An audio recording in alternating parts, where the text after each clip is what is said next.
Hi guys, and welcome to today's video. Today basically we're going to talk about live streaming, why I do it and how I do it, and look at some of the gear that I use and the software that I use to be able to do this every Tuesday night on my live stream, which I call Tuesday Night Edits. Now I've been doing this for 49 episodes, not quite 49 weeks. I think I've missed 2 weeks in the entire time I've been doing it. And it's coming up to the 50th episode, obviously, so I thought I would get a video about live streaming out there to almost commemorate the fact that we are going to hit 50 episodes this coming Tuesday, which I hope you'll join us for. I'm thinking about doing something a little bit different. Maybe it's a longer stream, maybe it's editing multiple images, and there may well even be a giveaway on it as well, but we'll get to that on Tuesday night.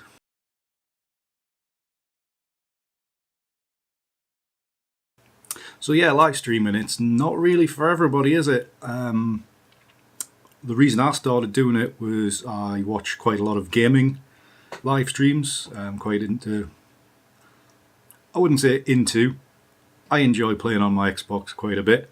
I enjoy the odd first-person shoot-'em-up game. So I do like my Battlefield 5, my Star Wars Battlefront 2, those kind of games, and I've watched a lot of people, guys, normally, streaming on YouTube and Twitch.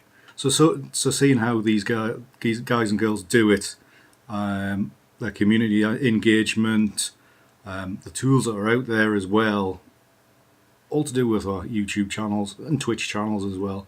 There's the tools there to grow communities around yourself, your own channel, and they're doing a great job getting lots of people watching, lots of people interacting, and that's what it's all about. So I was hoping to take some of that information that I've garnered from them and put it forward into my photography. One of the main reasons that I do live streaming is basically because my image making is predominantly computer based. Yes, I go out there and shoot scenes, but obviously in a slightly different way to most people. But 90% of the work is done in post later on, and I think that's the kind of thing that people are actually interested in, and why they come to my channel. So I'm not like other YouTube photographers that either don't do anything in their office in post, or very little. They're all about going to beautiful locations, doing tours, lots of tuition actually with the camera, and lots of inspirational outdoorsy kind of stuff. My channel is pretty much grab as much data as you can when you're out there for 5 or 10 minutes, and then spend the next 24 hours in front of a computer. Let's run down the reasons why I do live streaming. Number one, YouTube is very hard. Video production is very hard. It takes a long time, a lot of skill, a lot of dedication. Hats off to all the content creators out there that produce videos so regularly. I just can't do it. You know, normal videos outside of live streaming, I think I've made less than 20, and I've been up and running a year. I just can't manage it. I haven't got that much to say. So live streaming means I can be quite rambly, and all the brain farts as I'm processing, and the thought processes can come out, and I can describe all that. So I can ramble on as much as I want. Whereas trying to do concise videos, I just can't seem to cut that out. And here we are rambling on again. Reason number two I do it is because originally I wanted to do a video every week when I started the YouTube channel, and 16-17 months in, and I have got absolutely nowhere near that many videos done. So live streaming to me meant I could produce a decent length of time video pretty easily by just turning on my webcam, streaming my desktop, so you can follow along with everything I do, and I can do all that without the need of shooting an hour's worth of footage and then cramming it down to 15 to 20 minutes. I can just demonstrate for a full hour, maybe with a bit of a preamble, drop a bit of news, a couple of promotions, but generally make a complete video live in front of you in an hour. And the other reason I make it is basically down to yourselves, my clients and people that follow me on other mediums as well, is that they were always coming to me about how I did my processing. I'd made a video 5 years ago, I think, that sat on YouTube by itself of me doing a 20-minute walkthrough of how I made an image, and it was years later where I realised it had quite a few views. I'd gained over 100 subscribers without each actually knowing, with only one video. So there was a bit of a desire there to see processing on this specialist subject. So of course the interesting part of my image making is the processing, because it can get quite extreme and it can bring in all kinds of various elements in processing. You know, it can be a deep dive in Photoshop, it could be light adjustments in Lightroom, or it could be using obviously the plugin Analog Effects Pro 2 from the Nick collection, which I use 100% of the time just about for my images. That people wanted to actually see that in front of them, and it's not just a magic one click your fingers and it's done. It's a long dedicated process. I mean, each of my episodes are an hour, and even in that hour I'm skipping through a few parts quickly, because normally if I was doing it away from the camera I would probably take 2 to 3 hours over an image, depending on if I see it going down a certain route or not. So that's the three main reasons why I do live streaming, and now I'm just going to go through some of the equipment that I use. It's all very basic, very cheap, and stuff I've had for years or bought in recently just to enhance things, very much on a budget, so we're just going to go through that now. Alright then, time for the kind of live streaming setup tour, I suppose. First thing you kind of need is a webcam, so here we are on an ingenious stand of business card holder, a speaker, an old MP3 player, and my bank card identification thing. As you can see there, on top of it there is the webcam, which is a Logitech C900, I think. So we need that. Obviously we need a computer to work off, and here we have the two monitors I work from, main monitor and a second monitor for monitoring, mainly operating the stream using OBS, but we'll come to that in a second. My computer, excuse the fact that all the doors and everything are off it. It is very, very much a case of it hasn't really been fully put together since I got it. Well, I was given it by another kind photographer, Rob Knight. Thank you very much, Rob. It's still working beautifully. I do also use a laptop alongside the live stream, and that's really just to monitor the chat room whilst I'm live streaming, because I don't want to put too much pressure on my main PC by running a browser when it's also being put under strain because of the streaming and coding and having to operate Photoshop and Lightroom and such. So it's all quite intensive, and it's not the highest spec of computer. So I use my old laptop purely for monitoring, making sure that the stream is actually going out, and for checking over the chat room. So obviously for live streaming you need a bit of audio, and this I added on my second stream because the audio on the first one was so terrible. That was direct from the webcam audio. It was pretty garbled and not good at all, so I invested in this microphone, which I have mounted on a shelf there, and its arm reaches over and that just basically dangles over my head and picks up the sound pretty well. It does its job. It was cheap as chips.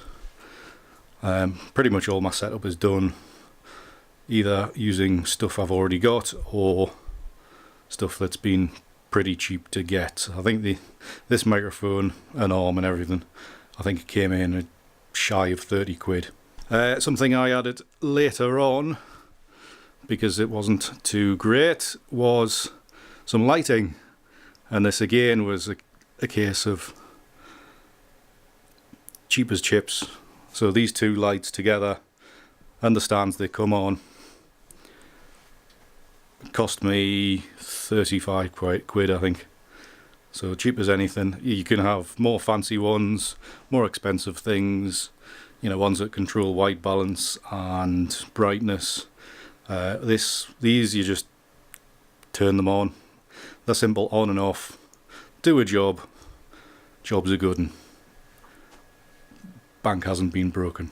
So the main software I use for live streaming is OBS, or OBS Studio. It is a great program. It is free. It is open source. So there's no cost involved, which is great. Ideal for my bank balance. It does brilliantly. Easy to set up, and you can get streaming in minutes from first downloading it. It's very, very simple and intuitive. It gives you loads of stuff to control as well. You can change scenes, etc. Just set up these scenes yourself, and you can do all kinds of things.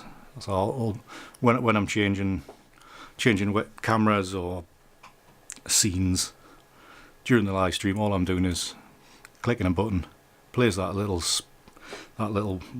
frame wipe, and then brings up another scene. There's my advert for signing up to my newsletter. Click it again, there's that stinger, and then there's an advert for my presets, which I can just drop in at a quiet time during the stream, say when Photoshop's loading the images up, which does take a while, so I can fill in that little bit of space with a quick advert.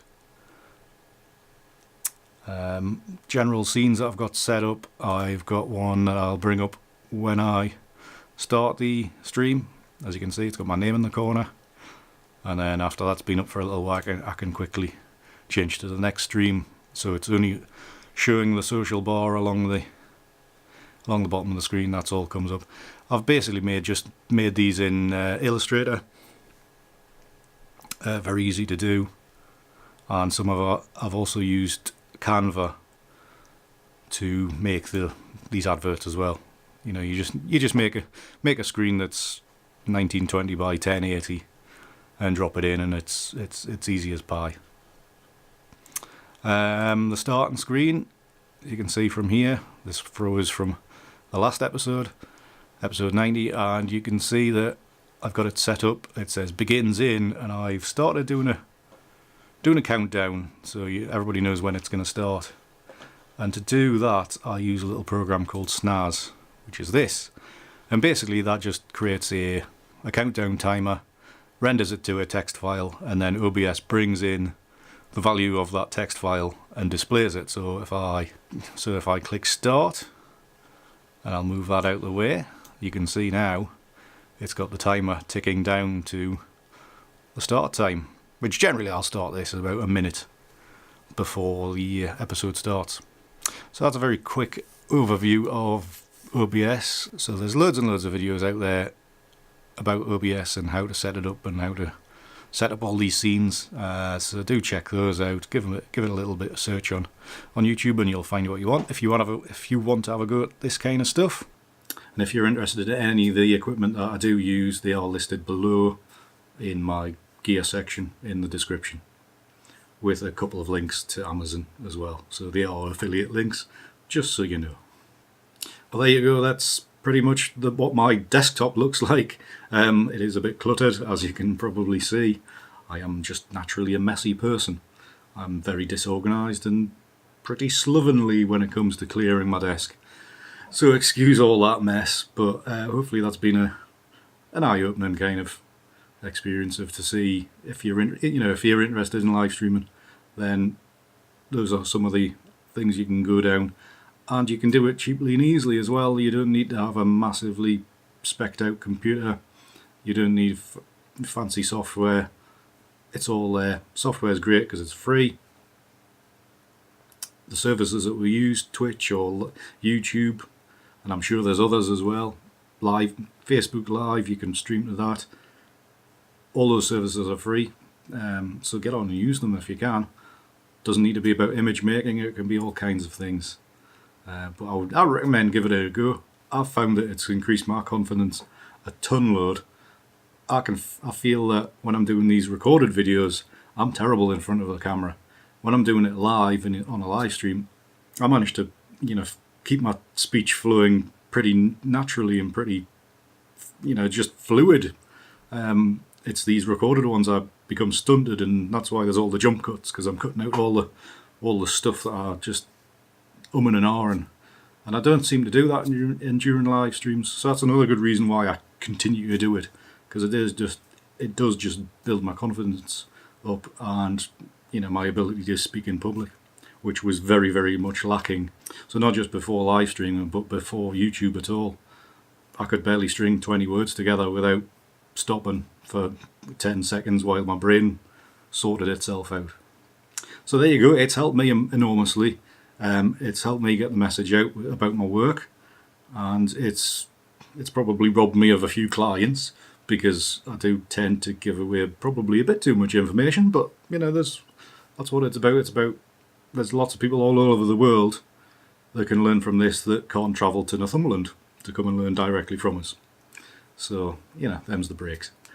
So thank you very much for watching. Hopefully that's been a little bit educational for you, and we'll see you in the next one. Keep hard. See ya.